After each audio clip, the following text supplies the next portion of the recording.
Sudden గా చూసి గబ్బిలం పిల్లలు అనుకున్నా. షాప్స్ లో పిల్లి పిల్లల్ని కుక్క పిల్లల్ని అమ్మడం చూసాం, కానీ ఇలా గబ్బిలం పిల్లల్ని అమ్మడం ఎప్పుడైనా చూసారా? నేను కూడా ఇదే ఫస్ట్ టైం చూడడం. కానీ అవి గబ్బిలం పిల్లలు కాదండో. ప్రతి పండుకి ఏదో ఒక పేరున్నట్టు ఈ అందవికారమైన కాయకు కూడా ఒక పేరుందంట. పేరేంటి, ఇవి ఎలా తింటారు, వీటి కాస్ట్ ఎంత తెలుసుకుందామా? సింగార.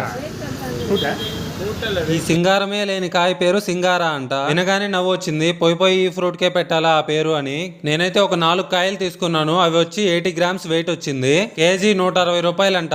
నేనైతే ఒక 4 గబ్బిలం పిల్లల్ని తీసుకున్నాను. చూడడానికి అసహ్యంగా ఉన్నాయి, తినడానికి ఎలా? నెక్స్ట్ వీడియోలో టేస్ట్ ఎలా ఉందో కూడా చెప్పేస్తాను. సబ్స్క్రైబ్.